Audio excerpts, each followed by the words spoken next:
New York City TikTok influencers struggle to rent in the city despite six-figure incomes.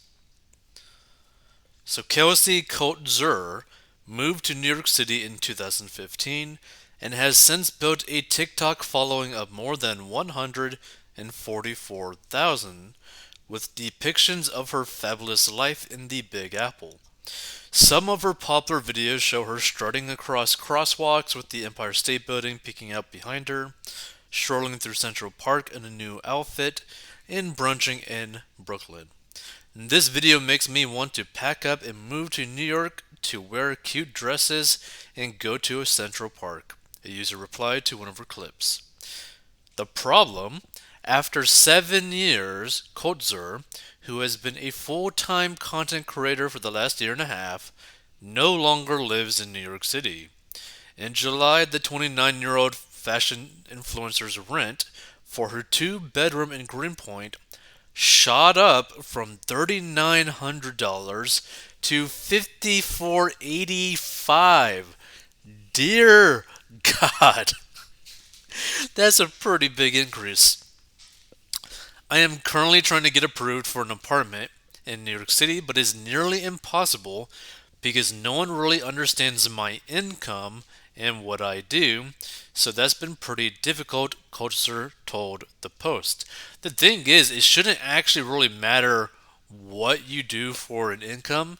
It should really only matter one, your credit score, and then two, do you got money? Like, do you have money coming in? As long as you have money coming in and you have a history of paying your bills on time, it should not be hard to actually be approved to go rent an apartment, even in New York City.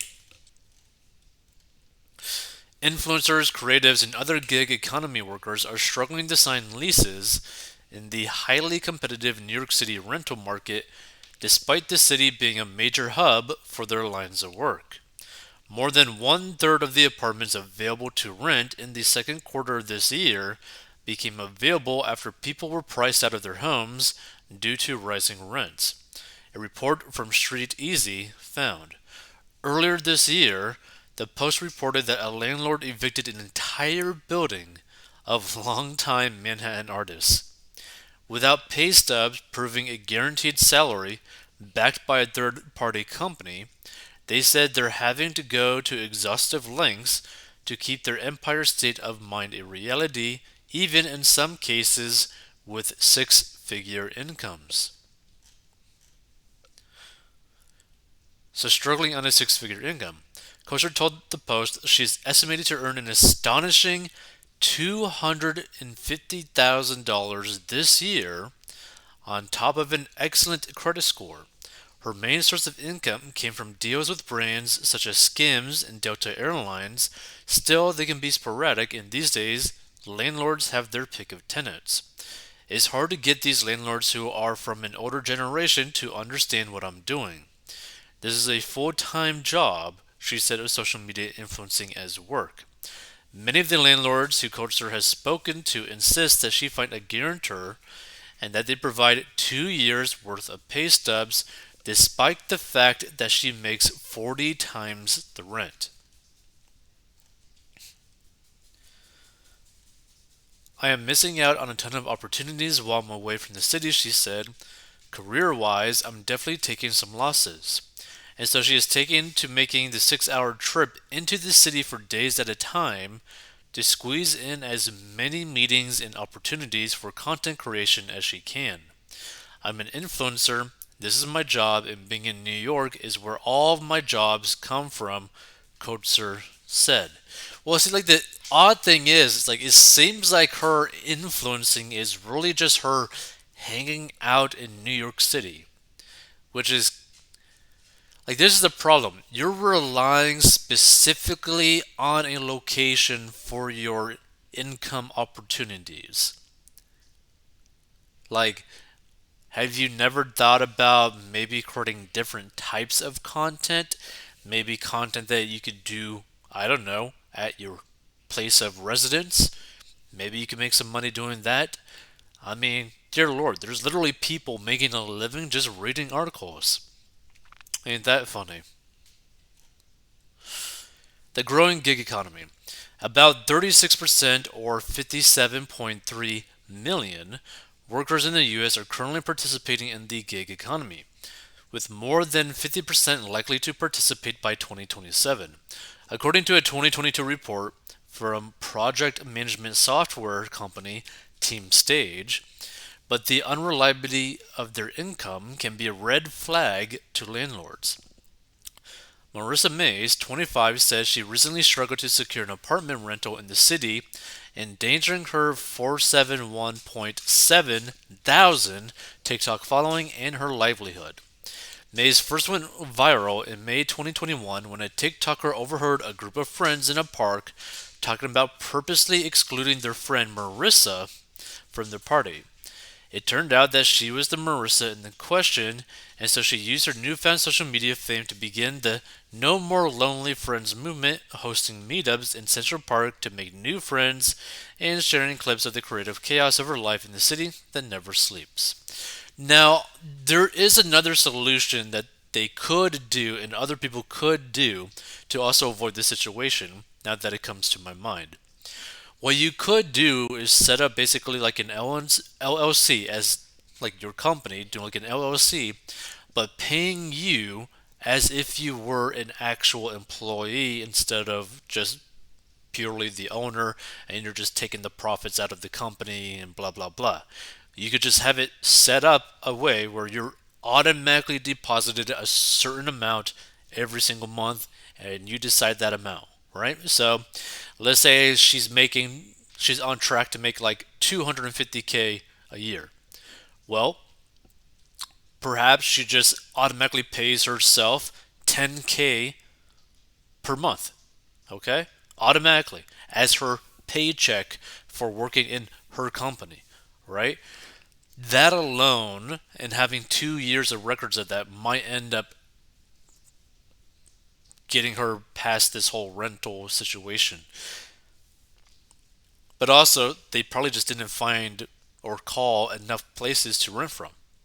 Or they just want a really nice place in a very nice area to rent from. If I wasn't living in New York, I don't think that any of my content would have become what it is today, she told the Post. Mays has lived in New York City for about 3 years now, paying about $1,000 in monthly rent for apartment shares in the East Village and Brooklyn.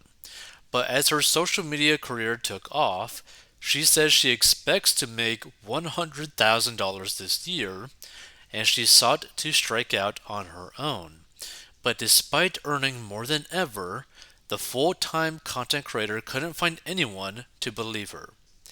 It was just so hard to get someone to trust me, she said. Well, here's the thing, right? There's two ways to kind of look at that. One, if you just basically tell people like, "Hey, I make $100,000 online and I film myself making TikToks." Whoa! Of course, people are not really going to necessarily believe you. Two, it doesn't matter if they believe you or not if you have bank statements proving that you are making a good amount of money every month for like the past 2 years. Now, if you don't have like 2 years of payment history, yeah, that's kind of an issue. But the reality is, you just got to keep calling places until you will find a place that will rent to you. Because guess what? These landlords want your money, whether you made it from online or not. They want your money, period. End of story. Let's see. I literally had to beg my landlord, May said. I wrote a cover letter. I gave every single invoice that I made in the last year. I gave them proof of my income and everything, and they still said that I didn't make enough and that I still didn't have enough proof, so they wanted a guarantor. Mays eventually gave in and paid the extra $1,500 to secure a third party guarantor and signed a lease on her $2,500 a month Greenpoint apartment in November after nearly 2 months of obsessive hunting. People don't really recognize that the little things that keep the city are going are the artists, May said. A city like New York is where my stuff thrives. Well, I don't really know if like the artist is what's keeping the city going. I'm pretty certain it's all the people working in like the labor industry, the service industry that is actually keeping the city going. I mean, just saying, you know? Maybe the people that actually keep the city actually functioning. Crazy thought, you know? Let's see. Oh my god, they wanted me to prove my income. I make the same and can buy anything I want. Why? Because I have a real career that can't suddenly end. Well, here's the thing. This I don't really necessarily like this comment because the reality is there is no such thing as a truly secure job. Your job could just end instantaneously. Like if you're not a business owner where it's on your shoulders to make money, you could just get fired right then and there. And even if you had your own business, if you don't get customers, your business ends right then and there. Right? Like you need to be able to consistently get customers, right? It's more concerning that a social media influencer is actually a thing. The New York City rents being high is relative. Well, what's concerning about the whole social media influencer thing is just how many people can actually become influencers. Like to me, influencers are no different than let's say like a celebrity, a news anchor, someone in media, like radio host, whatever, right? Just because you're reaching an audience and that audience can potentially garner a lot of money, right? Like for example, let's say that you are running a show and you get 1,000 listeners to that show every single episode. That may not sound like a lot, but that's 1,000 people. 1,000 people potentially working full time jobs that want to potentially spend some sort of money, some amount of money on something that you might create.